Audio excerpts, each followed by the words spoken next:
자, 우리 인생은 무엇인가요? 인생이 무엇인가? 참 힘든 질문이죠.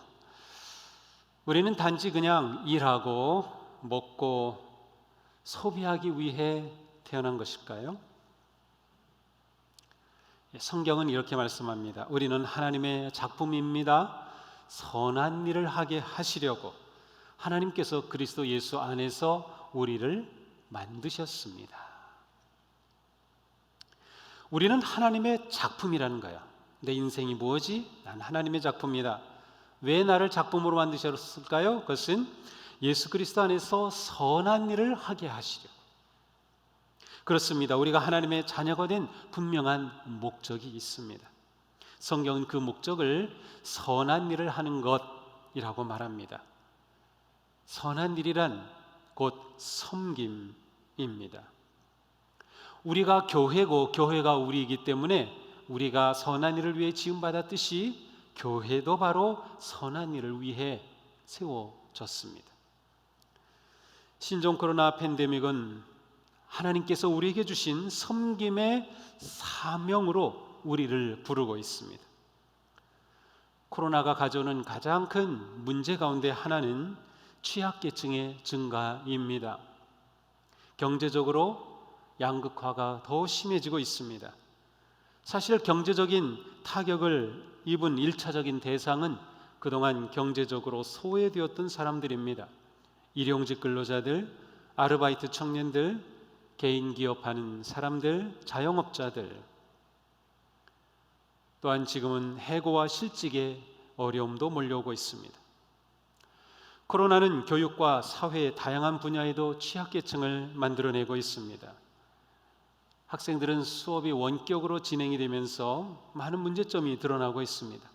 부모가 제대로 돌볼 수 없고 학습을 확인하고 양육할 여건이 안 되는 가정의 자녀들은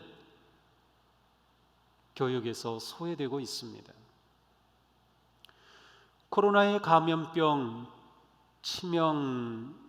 치사율은 연령이 높을수록 그리고 기저 질환이 있는 사람일수록 올라가는 것을 알 수 있어요. 그만큼 약한 사람에게 더 어려움이 몰려오고 있습니다.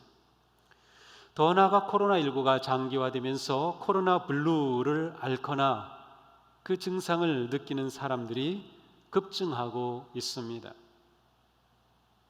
코로나 블루라는 것은 코로나19라는 단어와 우울증이라는 블루라는 단어를 합친 것이에요. 그러니까 코로나 우울증에 걸린 사람이 많다는 거예요.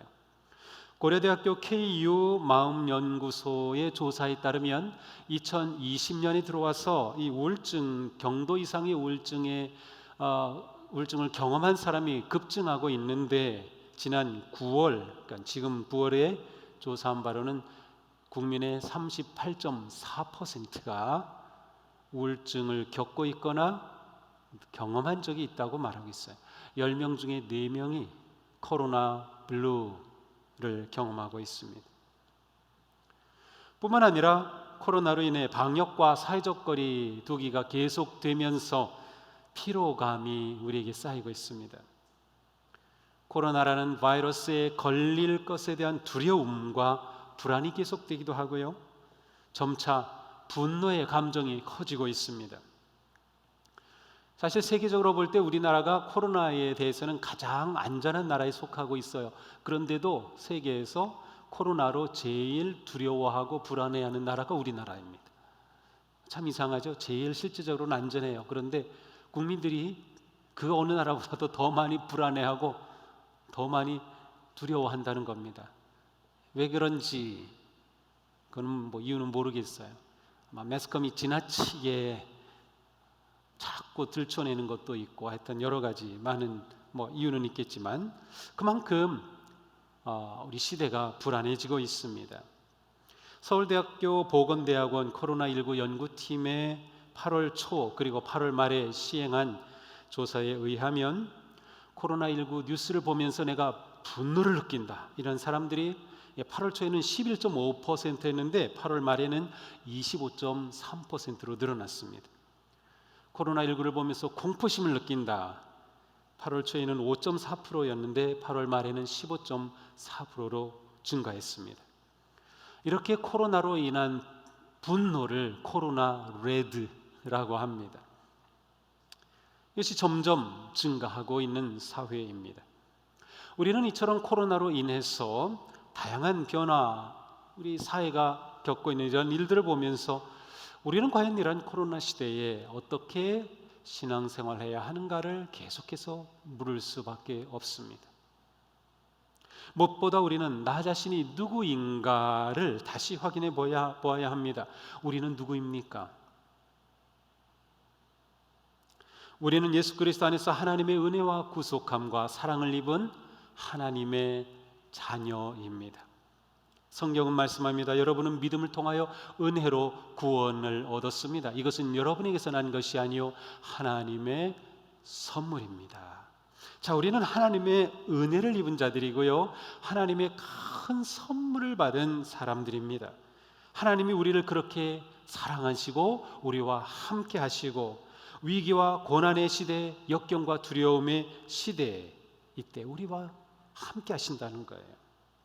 그러므로 우리는 이 시대에 무엇보다 자신에 대한 분명한 영적 정체성과 확신을 가지는 것이 매우 중요합니다. 이러한 시대에 내가 정말 누구지? 내가 누구지에 대해서 확신을 가지는 것입니다. 고난이 닥치면 우리는 하나님의 사랑을 의심하기 쉽습니다. 하나님의 돌보심, 또 하나님의 함께하심도 잊어버리기 쉽습니다. 그렇게 되면 우리도 모르는 사이 세상을 따라가게 되고, 세상을 따라 우리도 분노하게 되고, 세상을 따라 우리도 우울해지게 됩니다. 이런 상황에서 우리가 내면의 견고함과 믿음을 지켜가야 합니다. 그렇게 하지 못하면 우리도 같이 무너지기 때문에 그렇습니다. 우리가 같이 무너진다면 우리는 선한 일, 섬김의 삶을 살 수가 없게 되는 것이에요. 물론 우리가 믿음 생활을 잘해도 어려움에 처하고 또 우울증에 걸릴 수도 있습니다. 내가 우울증에 걸렸다고 그게 뭐 크게 잘못한 것 아니에요. 우리는 두려움을 당연히 느낄 수도 있습니다. 하지만 이런 상황에서도 내가 누구인가를 확신하는 것이죠. 우리는 하나님의 자녀입니다. 얼마나 중요한지 모릅니다. 우리는 하나님의 돌보심과 인도하심 가운데 있습니다. 하나님의 크신 사랑과 섭리 안에 있습니다. 눈에 보이지 않는 코로나의 공격을 이기려면 눈에 보이지 않는 우리의 마음과 믿음을 든든하게 해야 합니다. 눈에 보이는 것으로 이기기 어렵습니다. 우리가 눈에 보이는 대로 살아간다면 우리는 쉽게 무너지고 두려움에 빠지게 될 것입니다. 인생이 어둡게만 보일 것입니다. 그러나 우리가 믿음을 가지고 보면 길이 보입니다. 생명과 희망의 빛이 있습니다. 그러기에 사도 바울은 이렇게 말씀하죠. 우리는 믿음으로 살아가지 보는 것으로 살아가지 아니합니다. 우리는 믿음으로 살지 눈에 보이는 것 따라서 살지 않는다는 것이죠. 코로나 시대에 우리는 믿음으로 자신을 보고 믿음으로 세상을 보면서 우리는 믿음으로 살아가야 하는 것이에요. 하나님의 섭리라고 하는 큰 그림을 볼 때 우리가 요셉 이야기 정말 재미있게 봤잖아요. 거기서 중요한 게 뭐예요? 하나님의 섭리라고 하는 큰 그림으로 요셉 인생을 딱 보게 되면 그의 고난과 역경과 모함과 모든 어려움 가운데서도 그가 하나님과 함께 하였던 그 이유를 우리가 알 수 있는 것처럼 지금 우리가 어려움 가운데 있지만 큰 그림으로 보는 거예요. 하나님의 섭리하신 가운데 내가 있다, 내가 하나님의 자녀다, 내가 하나님의 사랑 가운데 있다 하는 것을 보고 내 인생을 크게 멀리서 보면 우리는 지금 눈에 보이는 대로가 아니라 믿음으로 살아가게 된다는 것이죠. 이렇게 살 때 우리는 진정으로 선한 일을 하는 삶, 곧 섬김의 삶을 살 수 있습니다. 위기와 고난의 때일수록 우리는 섬김을 위해 부름을 받았다는 사실을 알아야 합니다. 우리는 구원받기 위해 섬기는 것이 아니라 섬기기 위해 구원을 받았습니다. 우리 한번 따라해 보세요. 지금 가정에서 온라인으로 예배 드리시는 분들이 좀 더 집중하기 위해서 제가 이제 앞으로 설교 중에 이렇게 따라하는 것을 좀 자주 할까 봐요. 자, 한번 따라해 보겠습니다. 우리는 구원받기 위해 섬기는 것이 아니라 섬기기 위해 구원받았다. 그렇습니다. 아주 중요합니다. 우리는 섬기기 위해 구원을 받았습니다. 우리가 섬기는 것은 어떤 업적을 세우려는 것이 아닙니다. 덕을 쌓아서 내가 보상을 받으려는 것도 아닙니다. 우리의 섬김은 우리를 구원하여 주신 하나님의 그 놀라우신 구속의 은혜와 그 사랑에 대한 자발적인 감사와 기쁨에서 우러나오는 진정한 믿음의 삶입니다. 고린도전서 6장이 이렇게 말씀합니다. 여러분은 하나님께서 값을 치르고 사들인 사람입니다. 그러므로 여러분의 몸으로 하나님을 영화롭게 하십시오. 그렇습니다. 하나님의 사랑 안에 있는 우리는 우리에게 그리스도 안에서 주신 그 자유와 기쁨과 감사함 속에서 하나님께 영광을 돌리는 삶을 살도록 구원을 받은 것이에요. 바로 영광을 돌리는 삶, 그것이 선한 일입니다. 섬김의 삶이죠. 예배뿐만 아니라 봉사와 섬김의 삶으로 우리는 하나님께 영광을 돌립니다. 하나님을 영화롭게 하죠. 우리는 성공하고 모든 일이 잘 되고 막 그렇게 되어야 하나님께 영광을 돌린다고 생각합니다. 그것도 맞는 말입니다. 그러나 우리가 하나님께 영광을 돌리는 것은 내가 뭐 잘 되고 성공하고 많이 벌고 높은 지위에 오르고 그래야만 하나님께 영광을 돌리는 것이 아닙니다. 그것으로도 하나님께 영광을 돌릴 수 있지만 우리가 하나님께 영광을 돌리는 핵심은 예배와 함께 사랑으로 섬기고 봉사하는 삶을 통해서입니다. 예배로 하나님께 영광을 돌릴 뿐만 아니라 우리의 삶에서 사랑하고 섬기는 삶을 통해 하나님께 영광을 돌린다는 거예요. 그러므로 우리가 실패할 때에도 하나님을 영화롭게 할 수 있습니다. 내 사업이 잘 안 됐을 때에도 하나님께 영광을 돌릴 수 있습니다. 내가 아플 때에도 하나님께 영광을 돌릴 수 있습니다. 언제나 하나님께 영광을 돌릴 수 있습니다. 왜 그래요? 하나님의 사랑은 언제나 변함없기 때문에 하나님의 자녀인 우리는 언제나 하나님을 영화롭게 할 수 있습니다. 지금과 같은 고난과 위기 때에도 우리는 하나님을 영화롭게 할 수 있습니다. 우리가 섬기며 살면 그렇게 되는 것이죠. 우리는 그리스도 안에서 삶의 의미와 천국의 소망을 가지게 되었습니다. 우리가 하나님이 기뻐하시는 또 하나님을 영화롭게 하는 삶을 사는 것 어떤 상황에서도 당연한 것입니다. 우리는 로마서에 있는 말씀 잘 알죠. 형제자매 여러분, 그러므로 나는 하나님의 자비하심을 힘입어 여러분에게 권합니다. 여러분의 몸을 하나님께서 기뻐하실 거룩한 산 제물로 드리십시오. 바로 이것이 여러분이 드릴 합당한 예배입니다. 우리가 이렇게 모여서 또 온라인으로 하는 이 예배, 이것만 예배가 아니라 하나님 앞에 우리의 삶이 살아있는 제물로 드려지는 선한 일을 하는 섬김의 삶을 사는 것이 또한 삶의 예배입니다. 섬김의 주체는 바로 우리입니다. 섬김의 주체는 우리가 교회죠. 그렇습니다. 모든 성도는 교회의 지체이면서 섬김의 주체입니다. 우리는 교회의 지체를 이루면서 섬김의 주체가 되어야 합니다. 코로나 팬데믹 상황 속에서 우리는 지금 온라인으로 예배드리려면 스스로 예배 준비를 하셔야죠. 온라인 십계명에 따라서 십자가도 준비하고 청소도 깨끗이 하고 옷도 갈아입고 스스로 그렇게 준비하죠. 스스로 삶의 자리에서 믿음을 지켜가야 할 상황 가운데 있죠. 그렇습니다. 모든 섬김과 사역의 주인은 바로 우리입니다. 몇몇 목회자들이나 또 몇몇 지도자들이 하는 일이라고 생각하는 것은 잘못된 생각이에요. 평신도라는 단어가 있죠. 아마 여러분들은 제가 평신도다라는 단어를 거의 쓰질 않습니다. 할 수 없이 사용해야 될 때만 사용합니다. 사실 저는 평신도라는 단어를 제 입에서 쓰지 않으려고 합니다. 이게 원래 이 단어 자체는 성경적이지 않습니다. 이 말은 영어로 lay, layet 뭐 이런 말인데 이것은 그냥 평범하다, 예, 평신도 말 그대로 그냥 평범하다. 또 어떤 전문적인 영역에 있어서는 좀 미숙하다, 그냥 보통이다, 그러한 뜻이 담겨져 있는 단어입니다. 성경에는 평신도라는 단어가 아니라 하나님의 백성이라는 단어를 사용합니다.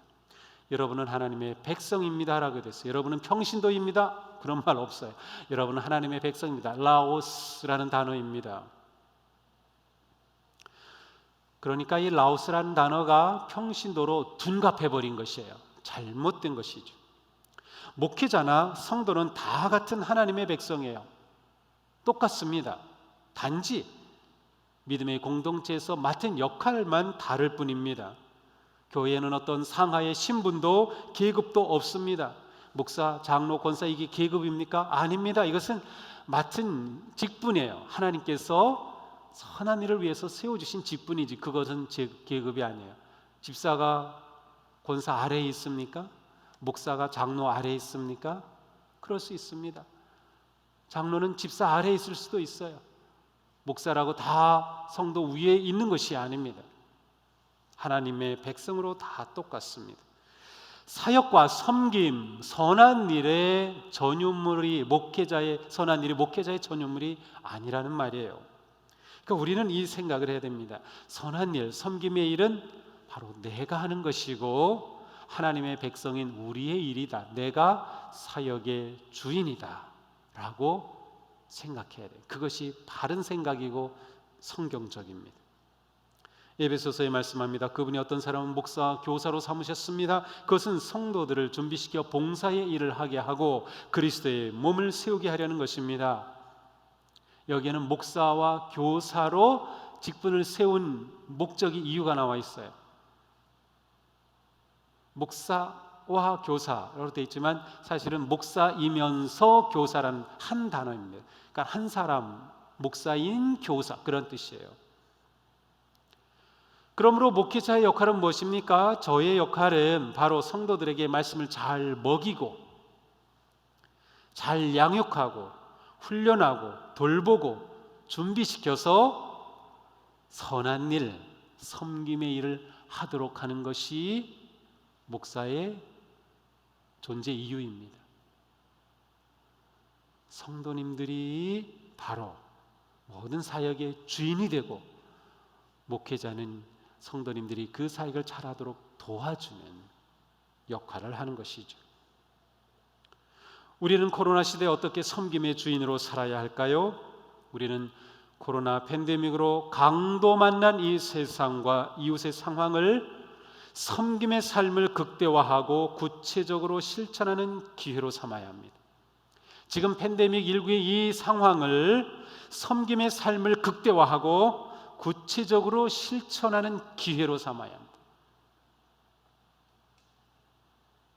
이것이 코로나 시대에 우리가 신앙생활하는 방식입니다.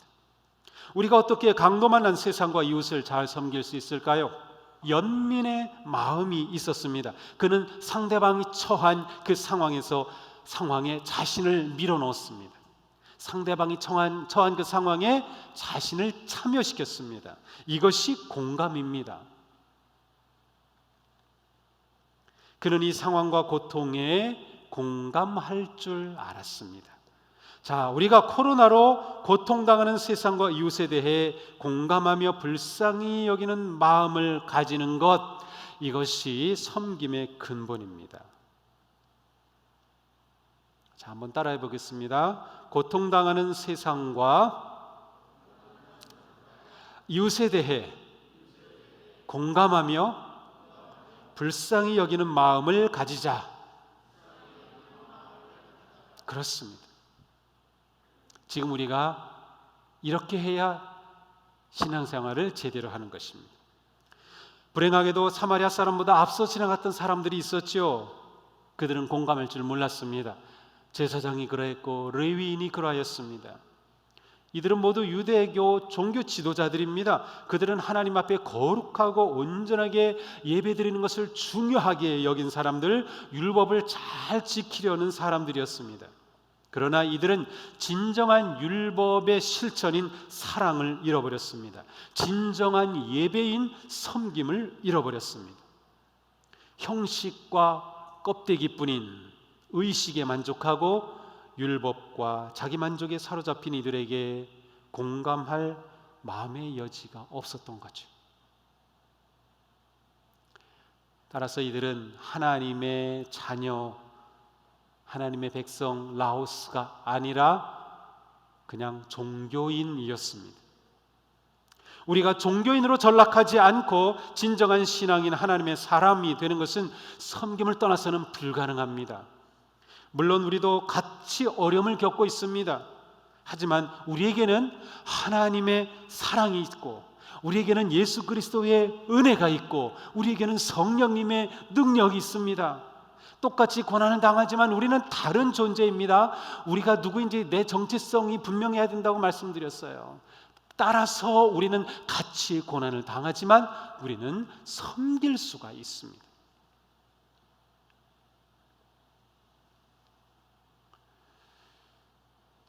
하나님은 이웃과 세상을 불쌍히 여기는 마음으로 살라고 우리를 구원하여 교회가 되게 하신 거죠. 우리에게는 이웃의 아픔과 고통과 슬픔과 절망과 필요에 공감하는 마음이 필요합니다. 우리에게 공감하는 마음이 필요하다. 지금은 이 공감을 극대화할 때입니다. 코로나 상황에서 우리가 대면 예배를 중지한 것, 어떤 교회에서는 우리가 예배, 종교의 자유가 있는데 왜 억압하느냐 막 그렇게 하죠. 그것도 뭐 틀린 말은 아니에요. 그런데 우리는 좀 더 깊고 넓은 마음을 가져야 돼요. 그리스도인이기 때문에. 그러니까 우리가 대면 예배를 중지한 것, 저도 우리 모이자, 300만 원 벌금 내자, 그거 해서 모일 수 있어요. 근데 왜 하지 않는 것입니까? 그것은 이 나라와 이 사회의 아픔에 공감하는 교회가 되기 위해서입니다. 하나님의 말씀을 실천하는 교회가 되는 거예요. 그래서 우리가 손해보면서, 우리가 당하면서도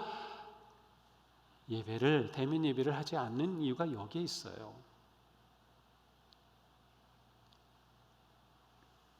코로나가 시작된 이후 어려운 상황 가운데서 우리 성도님들이 굉장히 많이 참여해 주셨어요.